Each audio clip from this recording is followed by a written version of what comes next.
อยรู้ทันนะใจมันไหลไปไหลมาใจไม่มีสมาธิ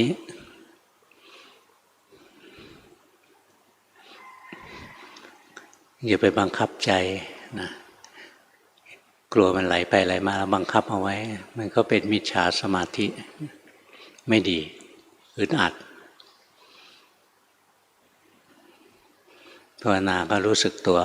สบายๆรู้สึกไปร่างกายหายใจออกร่างกายหายใจเข้ารู้สึกร่างกายยืนเดินนั่งนอนรู้สึกร่างกายเคลื่อนไหวร่างกายหยุดนิ่งรู้สึกคอยรู้สึกบ่อย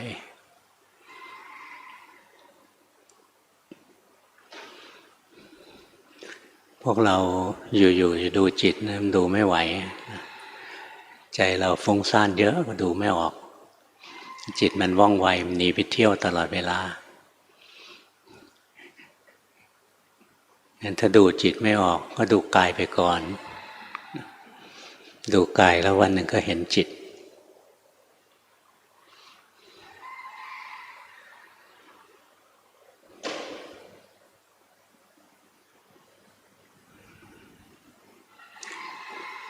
เวลาเรารู้ร่างกายหายใจออกหายใจเข้ารู้ด้วยใจปกติไม่ใช่รู้ด้วยใจที่เครียดใจที่บังคับตัวเองกดขี่จิตใจตนเองให้นิ่งรู้ด้วยใจที่ปกติใจที่ธรรมดาเห็นร่างกายหายใจออกเห็นร่างกายหายใจเข้าไม่ใช่เพ่งที่ลมหายใจนะถ้าเราไปเพ่งที่ลมหายใจมันจะนิ่งๆไปอึดอัดบางทีอึดอัดนะเพ่งแรงก็อึดอัดแค่รู้สึกว่าร่างกายหายใจอยู่เมื่อวานก็มีคนหนึ่งมาเล่ารู้การหายใจเนี่ยเสร็จแล้วจิตมันค่อยสงบเข้ามามันทิ้งลมหายใจลมหายใจตื้นมาอยู่ที่ปลายจมูกนะก็กลายเป็นแสงสว่างมีปีติมีความสุขเกิดขึ้นอันนั้นได้สมาธินะได้ความสงบเป็นสมถกรรมฐานสมาธิสำคัญที่พวกเราต้องฝึกนะสมาธิที่รู้เนื้อรู้ตัวที่จิตใจเป็นผู้รู้ผู้ตื่นผู้เบิกบานงั้นเราเห็นร่างกายหายใจใจเป็นคนดูไปเห็นร่างกายยืนเดินนั่งนอนใจเป็นคนดูเห็นร่างกายเคลื่อนไหวร่างกายหยุดนิ่งใจเป็นคนดู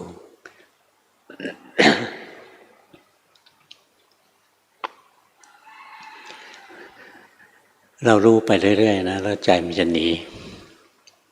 ใจมันจะไปทำงานอย่างเรารู้ร่างกายหายใจออกหายใจเข้าอยู่สักแป๊บหนึ่งหนีไปคิดเรื่องอื่นละรู้ร่างกายยืนเดินนั่งนอนรู้ร่างกายเคลื่อนไหวร่างกายหยุดนิ่งนะแป๊บเดียวจิตก็หนีไปคิดเรื่องอื่นละลืมร่างกายให้เรารู้บ่อยๆจิตหนีไปแล้วรู้จิตหนีไปแล้วรู้นะในสุดจิตผู้รู้ของเรามันจะเด่นดวงขึ้นมาเราจะได้สมาธิชั้นเลิศนะสมาธิที่จิตตั้งมั่นเป็นผู้รู้ผู้ตื่นผู้เบิกบานเป็นคนดูอย่างพวกเราสังเกตสิตอนนี้ร่างกายเรานั่งอยู่รู้สึกไหมว่าร่างกายนั่งยากไหมที่จะรู้ว่ากำลังนั่งอยู่ไม่เห็นจะยากเลยลองขยับเนี่ยรู้เรารู้ว่าร่างกายขยับเนี่ยมันยากไหมมันไม่ได้มีอะไรยากเลยกรรมฐานเป็นเรื่องธรรมดาอย่างนี้เองร่างกายขยับเนี่ยรู้สึกไปด้วยใจปกติไม่ใช่ใจเครียดซึมซื่อบื้อนะรู้สึกบ่อยๆพอใจมันตั้งมั่นขึ้นมาแล้วมาเป็นคนดูมันจะเห็นนะร่างกายหายใจใจเป็นคนดูร่างกายยืนเดินนั่งนอนใจเป็นคนดูนะร่างกายเคลื่อนไหวร่างกายหยุดนิ่งใจเป็นคนดูพอเราได้ใจที่เป็นคนดูแล้วเนี่ย เราจะเดินปัญญาได้เราจะเริ่มแยกธาตุแยกขันธ์ได้การภาวนาถ้าจะเจริญปัญญาเนี่ยสิ่งแรกที่ต้องทำนะคือได้สมาธิชนิดที่จิตตั้งมั่นเป็นผู้รู้ผู้ดูเสร็จแล้วก็ใช้สมาธิตัวนี้มาทำงานเอาไปดูลงที่กายก็จะเห็นว่าร่างกายเนี่ยเป็นของถูกรู้ถูกดูไม่ใช่จิตจิตเป็นคนรู้คนดูดูลงไปที่ความรู้สึกสุขรู้สึกทุกข์นะก็จะเห็นว่าความรู้สึกสุขความรู้สึกทุกข์เป็นของถูกรู้ถูกดูจิตเนี่ยเป็นคนรู้คนดูนะเนี่ยมันเริ่มแยกกันแยกกายกับจิตออกจากกันแยกเวทนากับจิตใจออกจากกันหรือบางทีก็แยกเวทนาออกจากร่างกายก็จะเห็นว่าอย่างเรานั่งอยู่แล้วมันปวดมันเมื่อยอย่างเงี้ยเรามีจิตเป็นคนดูเราก็เห็นทีแรกเห็นร่างกายมันนั่งอยู่นั่งไปนานๆเราก็เห็นความปวดความเมื่อยมันแทรกเข้ามาในร่างกายความปวดความเมื่อยไม่ใช่ร่างกายความปวดความเมื่อยก็ไม่ใช่จิตมันเป็นอีกขันธ์หนึ่งอีกส่วนหนึ่งคำว่าขันธ์ภาษาบาลีเราอย่าไปกลัวมันนะภาษาไทยคือคำว่าส่วนนั่นเองแยกส่วนของร่างกายส่วนของความรู้สึกสุขทุกข์ส่วนของความจำส่วนของความปรุงดีปรุงชั่วโลภโกรธหลงอะไรนี่เป็นอีกส่วนหนึ่งจิตก็เป็นอีกส่วนหนึ่งรวมแล้วมี5ส่วนที่เรียกว่าขันธ์ห้าได้ยินชื่อขันธ์ห้าแล้วฟังน่ากลัวจริงๆก็คือแยกตัวเราเนี้ยสิ่งที่เรียกว่าตัวเราเนี้ยแยกออกเป็นส่วนๆพระพุทธเจ้าแยกไว้5ส่วนเราก็แยกตามท่านแยกเอาไว้ดีแล้วเราไม่ต้องไปแยกเยอะกว่านั้นเยอะกว่านั้นเวียนหัวเนี่ยพอใจเราตั้งมั่นเป็นคนดูนะร่างกายจิตใจมันจะแยกออกเป็นส่วนๆร่างกายยืนเดินนั่งนอนร่างกายหายใจร่างกายเคลื่อนไหวร่างกายหยุดนิ่งเป็นของถูกรู้ถูกดูความปวดความเมื่อยนะที่เกิดขึ้นในร่างกายหรือความสุขความสบายที่เกิดในร่างกายก็ไม่ใช่ร่างกายอย่างร่างกายเรานั่งอยู่ทีแรกไม่ปวดไม่เมื่อยนั่งไปเนี่ยความปวดความเมื่อยมันก็แทรกเข้ามาเราก็จะเห็น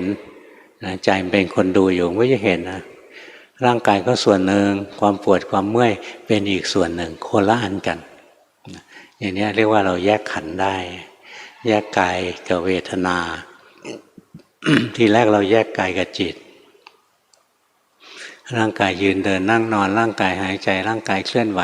ร่างกายหยุดนิ่งอะไรเนี่ยถูกรู้ถูกดูนี่กายกับจิตก็แยกออกจากกันเรานั่งไปนานๆหรือเดินไปนานๆมันปวดมันเมื่อยขึ้นมาเราก็เห็นร่างกายเมื่อกี้ไม่ปวดไม่เมื่อยตอนนี้ปวดเมื่อยขึ้นมาเพราะความปวดเมื่อยเป็นสิ่งที่มาทีหลังแปลกปลอมเข้ามานะมันไม่ใช่ร่างกายเป็นสิ่งที่แปลกปลอมเข้ามาเนี่ยเราก็จะแยกได้อีกขันธ์อีกส่วนหนึ่งนะในส่วนของเวทนาเวทนาไม่ใช่ร่างกายแล้วเวทนาเองความสุขทุกข์เองก็เป็นของถูกรู้ถูกดูจิตเป็นคนรู้คนดูเพราะฉะนั้นเวทนาก็ไม่ใช่กายแล้วก็เวทนาก็ไม่ใช่จิตนะเนี่ยขันธ์มันจะเริ่มแตกตัวออกนะที่สิ่งที่เรียกว่าตัวเราเนี่ยมันเริ่มกระจายตัวออกพระพุทธเจ้าสอนให้เราเจริญปัญญานะวิธีเจริญปัญญาของพระพุทธเจ้าคือแยกสิ่งที่เราคิดว่ามีอยู่จริงๆออกเป็นส่วนๆแล้วเราจะพบว่ามันไม่มีหรอกทุกอย่างแยกไปถึงที่สุดก็ว่างเปล่าวิธีเรียนรู้ความจริงด้วยการแยกส่วนนะภาษาบาลีเรียกว่าวิพัชชวิธีวิพัชชะวแหวนสระอีพอสำเภาแม่นอากาศชอช้างวิพัชชวิธี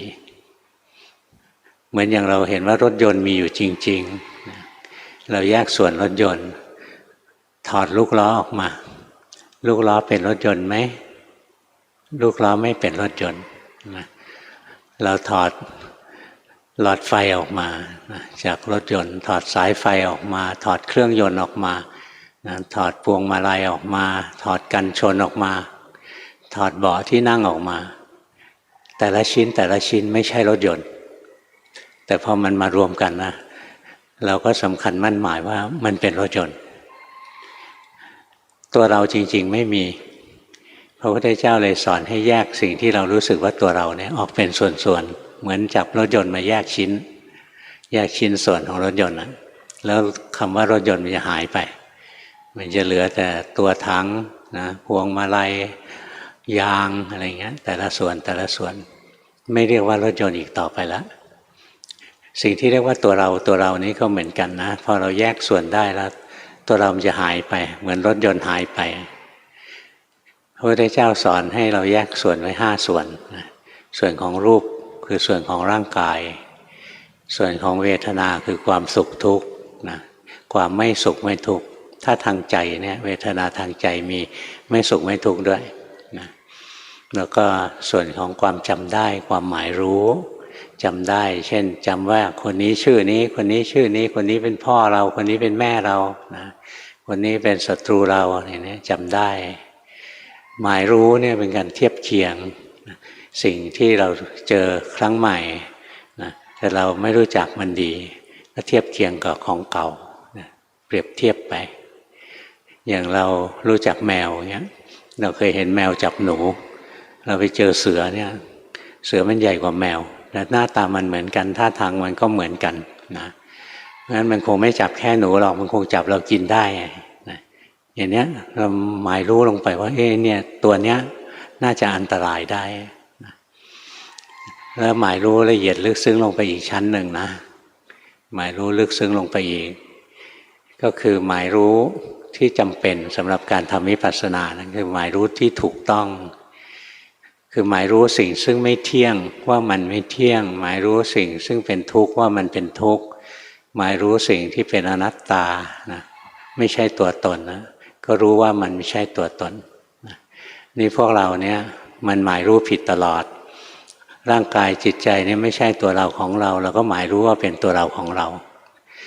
แล้วเราก็รักเราก็หวงแหนมันเป็นอะไรขึ้นมาเราก็ทุกข์ทุรนทุรายกลุ้มใจแก่แล้วก็กลุ้มเจ็บแล้วก็กลุ้มจะตายแล้วก็กลุ้มเนี่ยมันทุกข์ขึ้นมาเพราะมันเริ่มจากการหมายรู้ผิด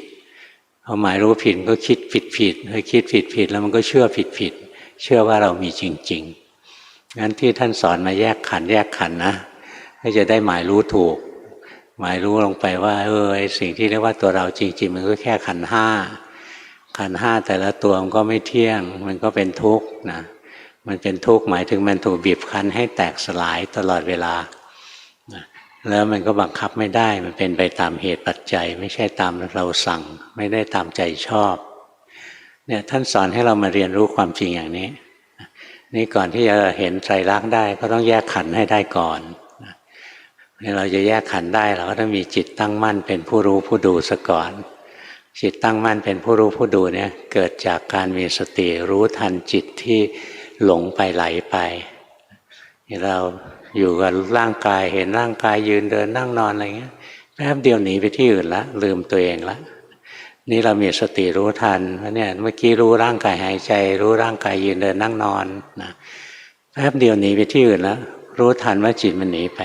รู้บ่อยๆต่อไปพอจิตหนีปุ๊บรู้ปั๊บหนีปุ๊บรู้ปั๊บเลยนะจิตผู้รู้มันจะเกิดขึ้นเองทันทีที่รู้ว่าจิตหลงไปนะจิตหลงจะดับจิตรู้จะเกิดเกิดเองโดยอัตโนมัติเลยงั้นที่หลวงพ่อสอนว่าให้มีจิตผู้รู้ไม่ใช่ทำจิตผู้รู้ขึ้นมานะแต่ให้มีสติรู้ทันจิตผู้หลงจิตมันหลงไปคิดก็รู้จิตมันหลงไปดูก็รู้จิตมันหลงไปฟังก็รู้พอรู้ปุ๊บเนี่ยความหลงมันจะดับจิตรู้มันจะเกิดฝึกบ่อยๆในที่สุดจิตรู้มันจะแข็งแรงนะมันเกิดบ่อยเข้มแข็งขึ้นเราก็เริ่มมาแยกขันธ์เดินปัญญาด้วยแยกขันธ์ร่างกายหายใจร่างกายยืนเดินนั่งนอนร่างกายเคลื่อนไหวร่างกายหยุดนิ่งจิตเป็นแค่ผู้รู้ผู้ดูนะเนี่ยมันก็แยกได้กายกับจิตโคละอันกันต่อมาก็แยกละเอียดขึ้นไปสุขทุกข์ในกายสุขทุกข์เฉยๆในใจ ไม่ใช่ร่างกายสุขทุกข์ไม่ใช่ร่างกายมันสิ่งที่แปลกปลอมเข้ามาในร่างกายมันไม่ใช่จิตใจมันเป็นสิ่งที่แปลกปลอมเข้ามาในจิตใจจิตใจเป็นคนรู้เนี่ยมันก็เริ่มแยกกายก็ส่วนหนึ่งเวทนาคือสุขทุกข์ก็ส่วนหนึ่งจิตที่เป็นคนรู้ก็ส่วนหนึ่งนี่แยกได้3ส่วนละสัญญาตัวเนี้ยดูยากเอาไว้ก่อนเมื่อกี้หลวงพ่อพูดให้ฟังไปนิดหนึ่งแล้วตอนที่ทำวิปัสสนาเนี่ยจะต้องใช้สัญญานะไม่ใช่บางคนพูดง่ายๆนะสัญญากับปัญญานี่ตรงข้ามกันนะเพราะมันมีคำว่ายาเหมือนกันนะไม่เป็นศัตรูกันสมมุติกับวิมุตติก็ตรงข้ามกันนี่มั่วทั้งหมดเลยนะสมมุติไม่ได้คู่กับวิมุตตินะวิมุตติมันคู่กับอะไรนะสมมุติตรงข้ามกันเนี่ยคือปรมัตถ์นะไม่ใช่วิมุตตินะคนละเรื่องเลยในบางทีเรามั่วสัญญาเป็นศัตรูของปัญญาไม่ใช่ถ้าไม่มีสัญญาที่ถูกต้องจะไม่มีปัญญาสัญญาที่ถูกต้องคือการหมายรู้ร่างกายหมายรู้เวทนาหมายรู้สัญญาเองหมายรู้สังขารคือความปรุงดีปรุงชั่วหมายรู้จิตใจที่เกิดดับอยู่ทางตาหูจมูกลิ้นกายใจหมายรู้ว่ามันไม่เที่ยงมันเป็นทุกข์มันเป็นอนัตตาถ้าไม่มีการหมายรู้อย่างนี้วิปัสสนาจะไม่เกิดนะสัญญาจำเป็นนะแต่ว่าเราต้องเรียนพวกเราสัญญาวิปลาสทั้งสิ้นเลยนะปุถุชนเนี่ยสัญญาวิปลาสนะอย่างร่างกายเนี่ยเป็นของไม่เที่ยงเรารู้สึกเที่ยงนะเนี่ยเราอยู่มาตั้งหลายปีแล้วก็ยังอยู่ได้นะร่างกายเนี่ยถูกความทุกข์บีบคั้นอยู่ตลอดเวลาเราเห็นว่ามันทุกข์บ้างสุขบ้างนะนี่หมายรู้ผิดนะที่จริงมันทุกข์มากกับทุกข์น้อยไม่ใช่ทุกข์บ้างกับสุขบ้าง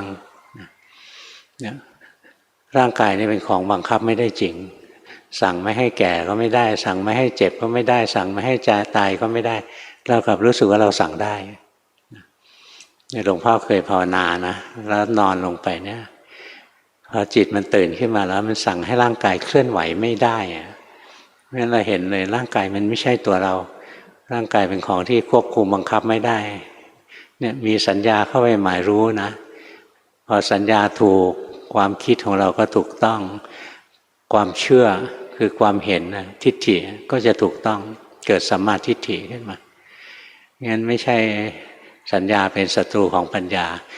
สัญญาวิปลาสสัญญาเพี้ยน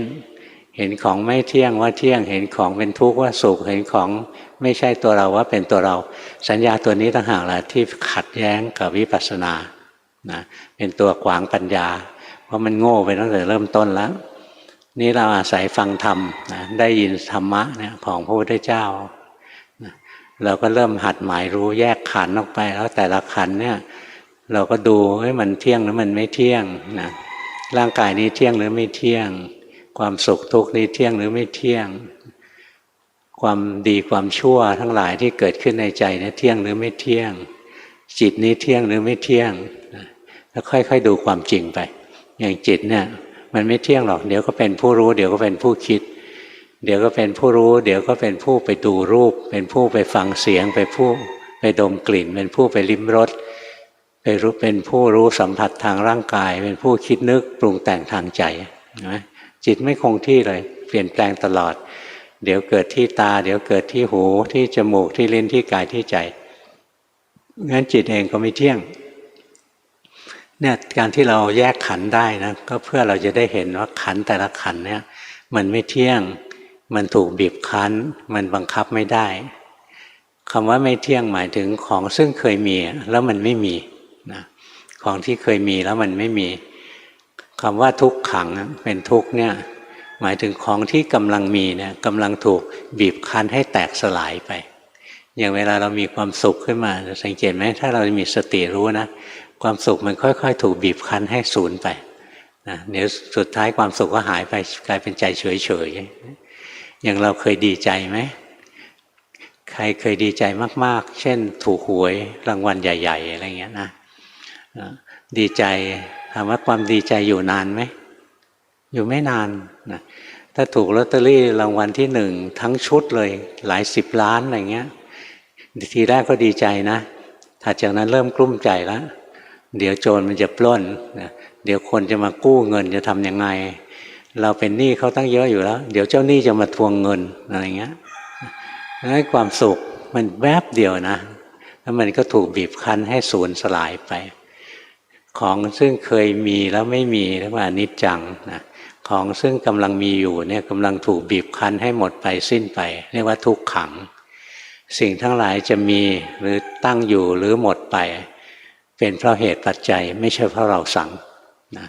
อย่างเรากระทบอารมณ์ที่มีความสุขเนี่ยใจเราก็มีความสุขความสุขอยู่ชั่วคราวเท่าที่ยังกระทบอารมณ์อยู่ที่ดีพอเปลี่ยนอารมณ์นะไปกระทบอารมณ์ไม่ดีปุ๊บความสุขก็ดับแล้วกลายเป็นความทุกข์ไปแล้วเนี่ยความสุขความทุกข์ก็ถูกบีบคั้นนะอะไรๆก็ถูกบีบคั้นหมดแล้วก็บังคับไม่ได้ทุกอย่างเป็นไปตามเหตุไม่ใช่ตามที่เราสั่งตัวนี้คืออนัตตาเนี่ยก่อนที่เราจะเห็นอนิจจังทุกขังอนัตตาของรูปนามขันธ์ห้าได้นะก็ต้องมีจิตตั้งมั่นเป็นผู้รู้ผู้ดูพอมีจิตตั้งมั่นเป็นผู้รู้ผู้ดูแล้วก็แยกขันธ์นะวิธีแยกขันธ์ขณะนี้นั่งอยู่นะเห็นร่างกายมันนั่งใจเป็นคนดูนั่งไปเรื่อยๆมันปวดมันเมื่อยก็เห็นนะร่างกายก็ส่วนหนึ่งความปวดความเมื่อยก็ส่วนหนึ่งจิตที่เป็นคนรู้ก็อีกส่วนหนึ่งนะพอมันปวดมันเมื่อยขึ้นมานะใจก็เริ่มทุรนทุรายกระสับกระส่ายนะหงุดหงิดนะอยากจะเดินออกไปข้างนอกห้องแล้วแต่ยังเดินไม่ได้เกรงใจหลวงพ่ออยู่อะไรเงี้ยนะมันหงุดหงิดขึ้นมาตัวนี้คือตัวสังขารนะเป็นอีกขันธ์หนึ่งนะความหงุดหงิดกับความเจ็บปวดเป็นคนละอันกันเจ็บปวดแล้วไม่หงุดหงิดได้ไหมได้ถ้าจิตเราฝึกไว้ดีนะแต่ถ้าเจ็บปวดแล้วถ้าเราไม่เคยฝึกกรรมฐานเนี่ยเจ็บปวดแล้วใจเราหงุดหงิดนะเพราะฉะนั้นความเจ็บปวดกับความหงุดหงิดเนี่ยไม่ใช่สิ่งเดียวกันนะเป็นคนละอันกันคนละส่วนกันก็คือคนละขันธ์กันนะขันธ์ก็คือคำว่าส่วนนั่นเองถ้าจิตเป็นคนรู้ก็เป็นอีกส่วนหนึ่งเป็นอีกขันธ์หนึ่งพอเราแยกได้แล้วเราก็จะเห็นขันธ์แต่ละขันธ์ล้วนแต่แสดงไตรลักษณ์นะร่างกายนี้ก็แสดงความไม่เที่ยงเดี๋ยวก็หายใจออกเดี๋ยวก็หายใจเข้าเดี๋ยวก็ยืนเดี๋ยวก็เดินเดี๋ยวก็นั่งเดี๋ยวก็นอนนะเดี๋ยวอย่างโน้นเดี๋ยวอย่างนี้ร่างกายนี้มีความทุกข์บีบคั้นอยู่เสมอนั่งอยู่ก็ปวดก็เมื่อยนะหิวก็เป็นทุกข์นะอิ่มก็เป็นทุกข์ปวดหรือปวดฉี่ก็เป็นทุกข์นะโรคภัยไข้เจ็บมาก็เป็นทุกข์นะเนี่ยร่างกายไม่ใช่ของดีเลยร่างกายถูกบีบคั้นไปนำไปสู่การแตกสลายในที่สุดนะไม่มีใครต้านทานได้นะกำลังถูกบีบคั้นให้แตกสลายร้อนไปก็ตายหนาวไปก็ตายนะหิวไปก็ตายอิ่มเกินไปก็ตายอิ่มเกินไปก็ตายอย่างชูชกนะกินเยอะไปนะเลยกระเพาะคลากตายอาหารไม่ย่อยเนี่ยร่างกายมันกำลังถูกบีบคั้นให้ไปสู่ความตายทุกวันทุกวันคนทั่วไปไม่เคยเห็นนะไม่อยากจะเห็นด้วยนะนี่เราเป็นนักปฏิบัตินะพอเราแยกกายกับจิตออกแล้วเราก็เห็นนะร่างกายมันมีแต่ของไม่เที่ยงร่างกายมันมีแต่ของถูกบีบคั้นนะนำไปสู่การแตกสลายซึ่งเราไม่สามารถยับยั้งได้ตรงที่เราไม่สามารถควบคุมได้ไม่สามารถห้ามได้ตัวนั้นคืออนัตตาเนี่ยเฝ้ารู้เฝ้าดูลงไปปัญญามันจะเกิดนะดูเวทนาก็เหมือนกันสุขก็ไม่เที่ยงทุกข์ก็ไม่เที่ยงนะอะไรๆก็ไม่เที่ยงนะความรู้สึกทุกอย่างสุขทุกข์อะไรเนี้ยเฉยๆอะไรก็ไม่เที่ยงเฝ้ารู้เฝ้าดูไปแล้วก็จะเห็นเลยเวลามีความสุขเกิดนะความสุขก็ถูกบีบคั้นให้หายไปเวลามีความทุกข์เกิดความทุกข์ก็ถูกบีบคั้นให้หายไปอย่างเวลาเราไปนั่งพับเพียบหรือนั่งสมาธิอะไรนานๆนะทีแรกเหน็บกินนะเหน็บกินเลยขานี่ชาไปหมดเลยปวดเลยนะทั้งปวดทั้งชาเราทนนั่งไปเรื่อยๆนะมันหายนะไอ้ขาที่ว่าชานะมันหายชาได้นะมันหายปวดหายเมื่อยได้นะลุกขึ้นมานี่เดินปล่อยอย่างปกติเลยนะเหมือนกระทั่งขามันเป็นเหน็บเนี่ยยังไม่เที่ยงเลยนะแล้วขาจะเป็นเหน็บเนี่ยห้ามไม่ได้มันมีความทุกข์เกิดขึ้นห้ามไม่ได้นะจะปวดจะเมื่อยจะหิวจะหนาวจะร้อนอะไรนี่ห้ามไม่ได้ทั้งสิ้นเลย ตรงห้ามไม่ได้คือคำว่าอนัตตางั้นทุกอย่างนะเนี่ยเฝ้ารู้ลงมาในสิ่งที่เรียกว่าตัวเราเนี่ยด้วยจิตที่เป็นผู้รู้ผู้ดูจิตตั้งมั่นและเป็นกลางเห็นขันธ์แต่ละขันธ์นะล้วนแต่อยู่ในความไม่เที่ยงล้วนแต่ถูกบีบคั้นล้วนแต่บังคับไม่ได้ไม่เป็นไปตามใจปรารถนาเห็นซ้ำแล้วซ้ำอีกเราจะรู้เลยว่ารูปนี้ไม่ใช่ของดีมันดีได้ยังไงมันไม่เที่ยงมันดีได้ยังไงมันบีบคั้นมันเป็นทุกข์มันดีได้ยังไงไม่ใช่ของเราสุดท้ายก็ต้องแตกสลายถูกเขาเอาไปเผาไม่เห็นมีใครโวยวายสักคนเลยนะตอนถูกเผาอะไปงานศพเคยเจอไหมเผาแล้วผีมันร้องมันไม่ร้องแล้วนะมันทิ้งไปแล้วเนี่ยเฝ้ารู้เฝ้าดูไปนะจะเห็นเลยรูปนี้ไม่เที่ยงเป็นทุกข์เป็นอนัตตาเวทนาคือความรู้สึกสุขทุกข์นะถ้าทางใจก็สุขทุกข์เฉยๆไม่เที่ยงเป็นทุกข์เป็นอนัตตาสังขารคือความปรุงดีปรุงชั่วทั้งหลายไม่เที่ยงเป็นทุกข์เป็นอนัตตาอย่างบางทีเรามีศรัทธานะเราอยากฟังธรรมนะเวลาเขาเปิดให้จองก็รีบไปจองเลยนะตอนนั้นใจกระเฮี้ยนกระหืออยากฟังธรรมนะพอถึงเวลาจะต้องมาฟังนะขี้เกียจตื่นแล้วสิวันนี้อากาศเย็นๆอยากนอนต่ออย่างเงี้ยนะใจที่เป็นกุศลก็ไม่เที่ยงนะกลายเป็นใจขี้เกียจไปแล้วใจเป็นอกุศลไปแล้วอย่างเวลาแย่งกันแทบตายนะเพื่อจะเข้ามาอยู่ในห้องเนี้ยแต่ถ้าหลวงพ่อเทศไปเรื่อยๆไม่ยอมเลิกนะเราจะไม่อยากอยู่แล้วอยากไปอยู่ที่อื่นแล้วเห็นไหมเนี่ยของที่เราแย่งกันมาด้วยความยากลำบากนะแต่พออยู่นานๆเราก็ไม่อยากได้นะใจเราก็เปลี่ยนไปแล้วมันก็เบื่อนะแต่งงานนะก่อนจะแต่งโอ้ยตามจีบกันซะตั้งนานสมัยก่อนนะเดี๋ยวนี้ไม่ต้องตามจีบแล้วเนาะยักคิ้วใส่แล้วมองตาหวานๆตามกันไปแล้วนะสมัยหลวงพ่อไม่ได้หรอกนะโอ้โหต้องหาทางเข้าไปหาพ่อหาแม่เขาด้วยนะสู้กับสาวยังสำเร็จแล้วยังต้องไปสู้กับพ่อแม่เขาอีกอย่างเงี้ยวุ่นวายมากเลยนะกว่าจะได้มาลำบากพอได้มาแล้วครอบครองอยู่พักหนึ่งนะมันเฉยๆแล้วนะภรรยาที่แสนรักก็เหมือนโต๊ะเก้าอี้ตัวหนึ่งในบ้านมันอยู่บ้านมานานแล้วนะมันก็เป็นอย่างนี้แหละนะไม่ต้องตกใจเป็นธรรมชาตินะเป็นทั้งนั้นแหละนะยกเว้นนะพวกที่เขามีบารมีด้วยกันนะเขาสร้างบารมีคู่กันนะรักทำทานถือศีลทำสมาธิภาวนาอะไรเงี้ยจิตเขาสูงขึ้นไปด้วยกันคนอย่างนี้หายากนะที่เป็นคู่บารมีส่วนมากมันเป็นคู่เวรคู่กรรมกันนะมาเจอกันเนี่ยว่าทวงซึ่งกันและกันไปเจ้ากรรมนายเวรตัวร้ายของเราก็คืออย่างเราจะภาวนานะเจ้ากรรมนายเวรข้างนอกนะก็แซวเราเพื่อนเราอย่างเงี้ยคอยแซวเราคอยแย่เราไม่ให้เราภาวนาอะไรเงี้ยเจ้ากรรมนายเวรตัวสำคัญคือตัวเองเนี่ยร่างกายนี่แหละนะมันเกิดมาจากกรรมเก่านะกำลังภาวนาดีๆตายซะก่อนอะไรเงี้ยนะอย่างเนี้ยถูกตัดรอนนะนี่เราค่อยๆดูลงไปนะในกายในความรู้สึกสุขทุกข์ทางกายความสุขทุกข์ทางใจนะความปรุงดีความปรุงชั่วทางใจความรับรู้อารมณ์ทางตาหูจมูกลิ้นกายใจเฝ้ารู้เฝ้าดูจะเห็นมันไม่เที่ยงเป็นทุกข์เป็นอนัตตาพอมันเห็นอย่างนี้แล้วมันจะรู้เลยกายไม่ใช่ของดีเวทนาไม่ใช่ของดีนะสังขารความปรุงดีปรุงชั่วก็ไม่ใช่ของดีจิตนี้ก็ไม่ใช่ของดีของวิเศษอะไรมันเป็นของที่ตกอยู่ใต้ไตรลักษณ์ทั้งสิ้นเอาเป็นที่พึ่งที่อาศัยที่แท้จริงไม่ได้พอมันเห็นอย่างนี้มันจะเบื่อนะเห็นความจริงนะเห็นกายเห็นความรู้สึกนึกคิดทั้งหลายเห็นจิตใจทั้งหลายนะไม่เที่ยงเป็นทุกข์เป็นอนัตตามันก็จะเริ่มเบื่อพอเห็นตามความเป็นจริงก็เบื่อหน่ายจึงเบื่อหน่ายเพราะเบื่อหน่ายจึงคลายความยึดถือเพราะคลายความยึดถือจึงหลุดพ้นนะพอหลุดพ้นนี่จะรู้ว่าหลุดพ้นแล้วล่ะนะสังเกตดูง่ายๆเลยถ้าเราหลุดพ้นนะเราดูลงไปใจเราไม่ไปหยิบฉวยอะไรขึ้นมานะใจไม่ไปหยิบฉวยอะไรมันไม่มีตัณหาผลักดันมันไม่มีอุปาทานมันไม่ไปหยิบอะไรขึ้นมาอีกแล้วมันไม่มีที่เกิดนะมันไม่มีที่ไปเกิดต่อ เนี่ยมันจะเห็นของเราเองนะจะเห็นของเราเอง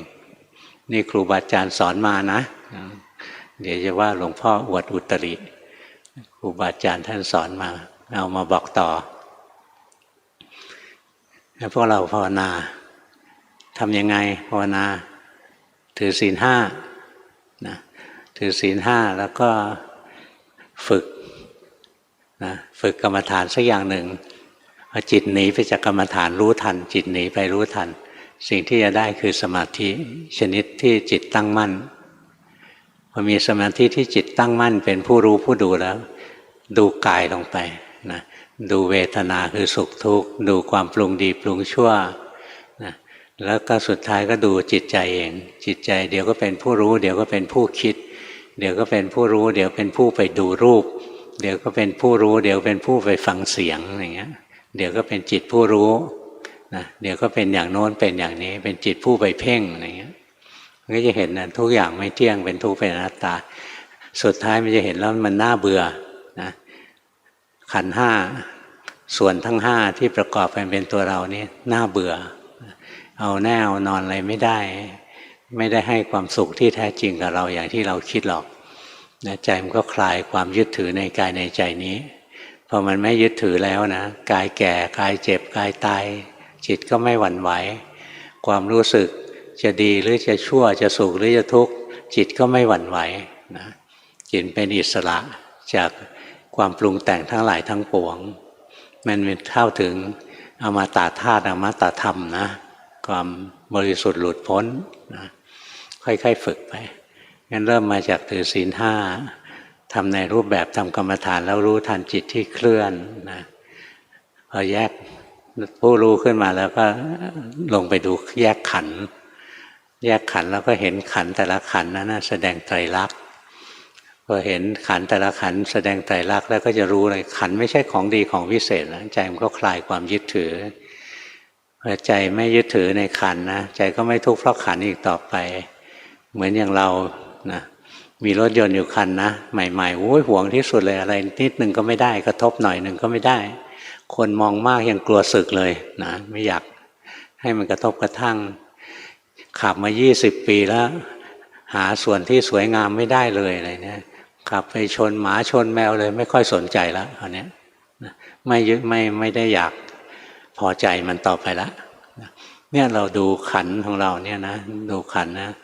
มันก็เหมือนหมาขี้เลื่อนตัวหนึ่งเหมือนซากอะไรผุพังเก่าๆอันหนึ่ง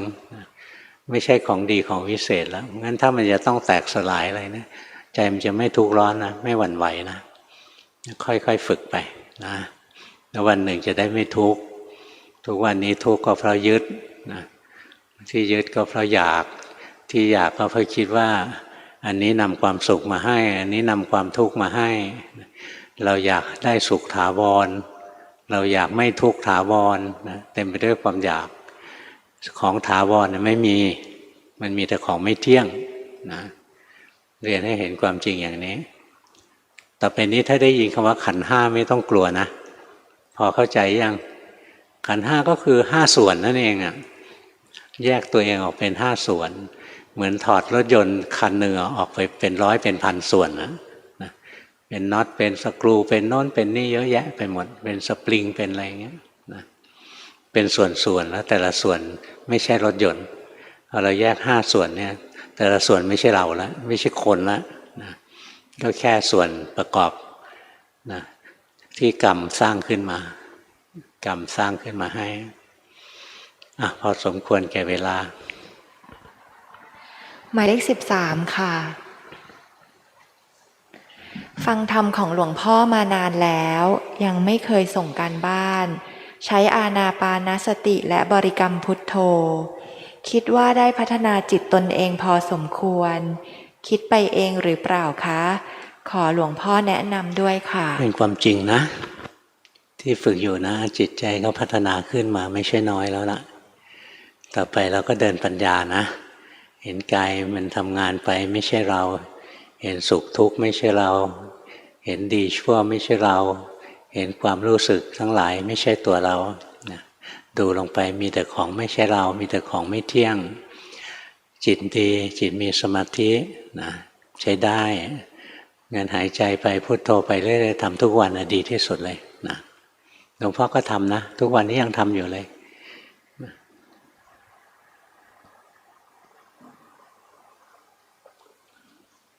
หมายเลข22ค่ะที่ผ่านมาคิดว่าภาวนาไม่ก้าวหน้าสักทีแต่1 เดือนที่ผ่านมามีทุกข์หนักทำให้รู้ว่าธรรมะของพระพุทธเจ้าที่หลวงพ่อสอนช่วยไว้ได้จริงๆค่ะตอนนี้จิตยังซึมเศร้าเบื่อโลกทำให้การภาวนาเละเทะเห็นแต่โทสะไม่มีแรงแต่คิดถึงที่หลวงพ่อสอนว่าไม่มีเวลาสำหรับการท้อแท้หมดกำลังใจก็พยายามทำเท่าที่ทำได้ฟังซีดีทุกวันทำอะไรไม่ได้ก็สวดมนต์ไปดูจิตไประหว่างวันรู้สึกว่าอยู่กับคำบริกรรมได้ดีขึ้นขอหลวงพ่อเมตตาแนะนำด้วยเจ้าค่ะทำถูกแล้วละนะแต่ว่าสังเกตจิตใจอย่างหนึ่งจิตใจมันมีความอยากที่จะพ้นจากความทุกข์นะให้รู้ทันใจที่อยากตัวนี้แหละที่ทำให้เราทุกข์ไม่เลิกนะนั้นใจมันอยากพ้นทุกข์รู้ทันว่ามันอยากนะแล้วเราก็ภาวนาของเราไปเรื่อยๆถ้ายังอยากพ้นทุกข์อยู่มันก็ทุกข์อีกแหละเพราะความอยากมันเป็นเหตุให้เกิดทุกข์เวลาเรามีความสุขเราภาวนายากนะแต่เวลาความทุกข์เข้าถึงตัวเนี่ยจะภาวนาได้เข้มแข็งกว่านี่หลวงพ่อเห็นมาด้วยตัวเองเลยสมัยทำงานนะอยู่กับหัวหน้ากองเครียดอะไรเงี้ยทำงานไม่มีความสุขนะพอย้ายงานไปงานสบายนายดีอะไรเงี้ยสบายไปหมดทุกอย่างเลยแล้วย้อนมาดูนะช่วงที่เรามีปัญหามากๆเนี่ยเป็นช่วงที่เราภาวนาได้เข้มข้นมากเลยเพราะเราไม่มีทางออกอย่างอื่นแล้วเราสู้ตายด้วยการภาวนาเราอยู่กับทุกข์แล้วเราก็สู้ตายกับทุกข์นี่แหละแต่พอเราสบายเราก็เพลินนะเพลินงั้นหลวงพ่อเคยพูดบ่อยๆว่าความทุกข์เป็นทรัพยากรสำหรับการปฏิบัตินะ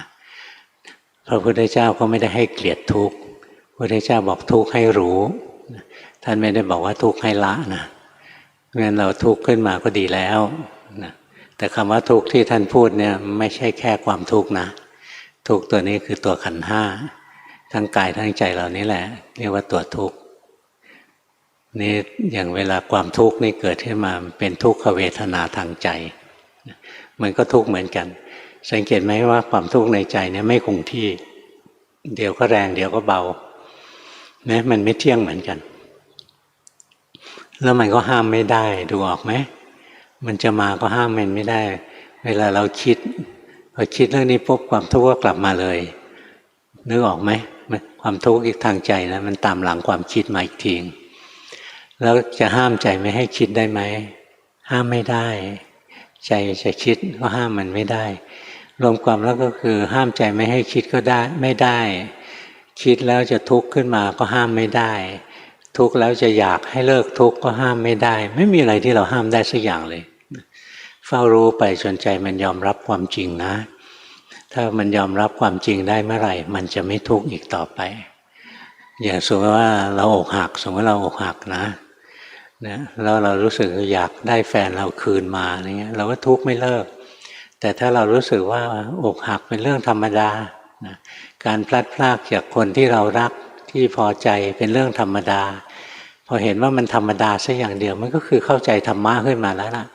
มันจะไม่ทุกข์อีกต่อไปเพราะไอ้เรื่องอกหักรักคุดอะไรนี่แหละเพราะฉะนั้นเราเฝ้ารู้เฝ้าดูลงไปนะทุกอย่างมันเป็นธรรมดาใจจะคิดก็เป็นเรื่องธรรมดาคิดแล้วจะทุกข์ก็ธรรมดาทุกข์แล้วอยากจะหายมันก็เรื่องธรรมดาเฝ้ารู้มันลงไปเรื่อยๆทีละช็อตทีละช็อตสติปัญญามันก็จะแหลมคมขึ้นไปฝึกไปแล้วเราจะเห็นคุณค่าของความทุกข์นะเวลามีความสุขภาวนายากเลข29ค่ะส่งการบ้านครั้งแรกฟังหลวงพ่อมาปีกว่าพยายามสวดมนต์เดินจงกรมนั่งสมาธิ 15-30 นาทีให้ได้ทุกวันแต่ส่วนใหญ่เพ่งเครียดไม่ก็หลง ง่วงนอนง่าย อืม พยายามมีสติรู้กายใจในชีวิตประจำวัน ขี้โมโห พยายามรู้ทันความโกรธแต่ไม่ค่อยทัน ขอความเมตตาด้วยค่ะ มันรู้ทันไม่ได้นะนามธรรมอะยิ่งพวกกิเลสทั้งหลายเนี่ยต้องให้มันเกิดไปก่อนแล้วรู้ว่ามันเกิด อย่างโกรธก่อนแล้วรู้ว่าโกรธโลภก่อนแล้วรู้ว่าโลภหลงไปก่อนแล้วรู้ว่าหลงแต่ว่าอย่ารู้ช้านักก็แล้วกันเมื่อวานโกรธวันนี้รู้อย่างเงี้ยช้าไปนะแต่ว่าสังเกตดูที่ใจใจมันดิ้นรนมากรู้สึกไหมใจมันดิ้นนะมันไม่พอใจสิ่งนี้มันไม่พอใจสิ่งนี้อะไรเงี้ยเฝ้ารู้เฝ้าดูไปเราห้ามใจไม่ได้เราสั่งใจให้สงบให้สุขให้ดีอะไรเงี้ยสั่งไม่ได้ที่เรามาทำกรรมฐานเนี่ยไม่ใช่มุ่งไปทำใจให้ดีให้สุขให้สงบนะแต่เรามุ่งพาใจให้เห็นความจริงว่าทุกสิ่งทุกอย่างที่ผ่านเข้ามาในชีวิตเราเนี่ยเป็นของชั่วคราวมาแล้วก็ไปแล้วก็ล้วนแต่เราของบังคับไม่ได้เนี่ยต้องการให้เห็นสิ่งนี้ถ้าเราอยากว่าภาวนาแล้วอยากมีสุขอยากสงบอยากดีอะไรไม่มีวันสำเร็จหรอกเพราะมันไม่มีจริงความสุขมันก็ของชั่วคราวความสงบมันก็ของชั่วคราวความดีมันก็ของชั่วคราวเหมือนกันเราไปอยากได้ของชั่วคราวให้ถาวรไปอยากให้ของชั่วคราวมันถาวรมันก็ทุกข์เปล่าๆแล้วมันทำไม่ได้เพราะฉะนั้นต่อไปนี้นะใจมันทุกข์ขึ้นมาก็รู้ใจมันโกรธขึ้นมาก็รู้ใจมันหายโกรธก็รู้ใจมันเป็นยังไงก็รู้ไปสบายๆไม่ใช่รู้แล้วคาดหวังว่าจะต้องดีนะรู้อย่างเป็นกลางรู้แล้วก็ไม่เข้าไปแทรกแซงฝึกอย่างนี้บ่อยๆแล้วมันจะได้ดีขึ้นหมายเลข34ค่ะในการที่เห็นอารมณ์จิตที่เกิดขึ้นเช่นความพอใจไม่พอใจหรือเฉยเมื่อเห็นอารมณ์เหล่านั้นแล้วเราควรตามดูความเปลี่ยนแปลงมากขึ้นน้อยลงจนดับไปหรือไม่คะหรือเพียงแค่รู้แล้วก็ปล่อยดูอารมณ์ใหม่ที่เข้ามาเพราะความจริงแล้วในอารมณ์ที่เด่นชัดขึ้นมาให้เห็นนั้นมักจะมีอารมณ์จิตอื่นๆแทรกอยู่แอบอยู่ด้วยเสมอค่ะขอความเมตตาหลวงพ่อแนะนำแนวทางการปฏิบัติต่อไปเจ้าค่ะที่ฝึกอยู่ใช้ได้นะ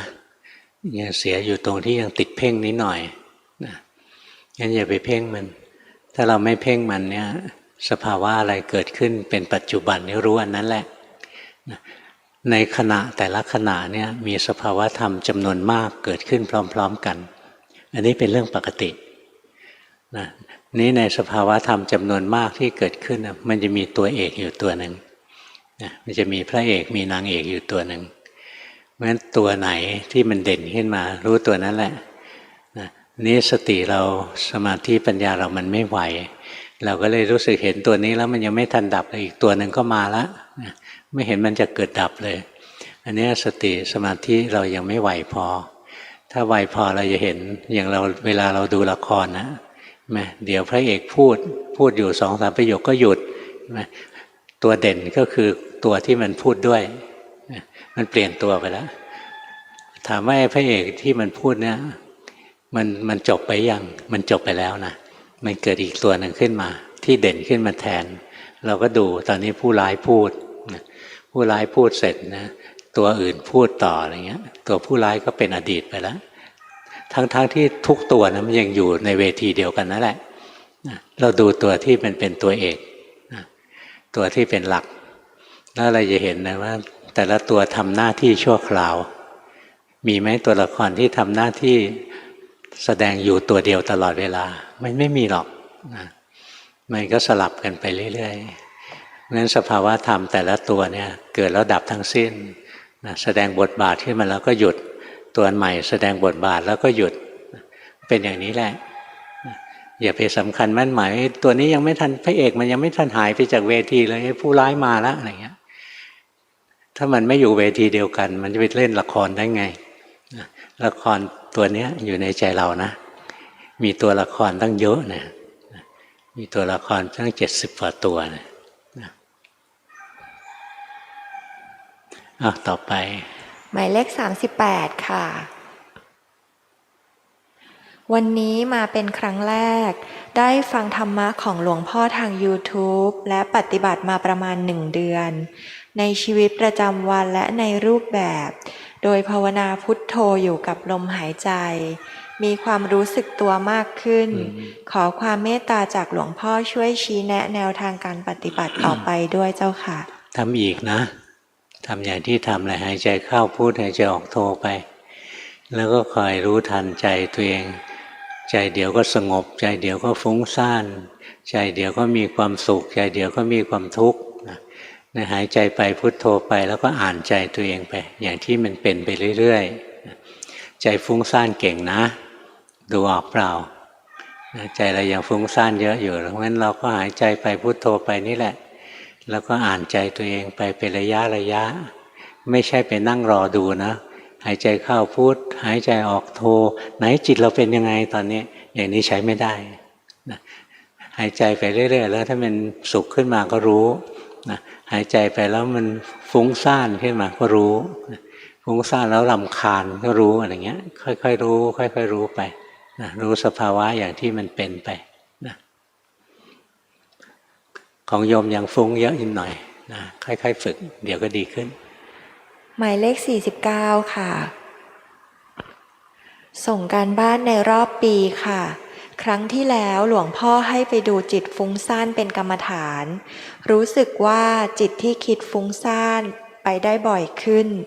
เห็นความรู้สึกที่เปลี่ยนไปทั้งวันได้เรื่อยๆเข้าใจว่าจิตกำลังพัฒนาขึ้นแต่ยังไม่เป็นกลางขอหลวงพ่อเมตตาตรวจสอบการปฏิบัติในรอบปีค่ะมันพัฒนาขึ้นแล้วล่ะนะแล้วมันก็เก่งด้วยที่ไม่เป็นกลางแล้วรู้ว่าไม่เป็นกลางไม่ใช่ว่าต้องเป็นกลางนะไม่เป็นกลางรู้ว่าไม่เป็นกลางอันนั้นถูกแล้วไม่ตั้งมั่นรู้ว่าไม่ตั้งมั่นอันนั้นถูกแล้วตรงที่เรารู้ว่าไม่ตั้งมั่นมันจะตั้งมั่นเองตรงที่รู้ว่าไม่เป็นกลางไม่ต้องไปยุ่งกับมันนะ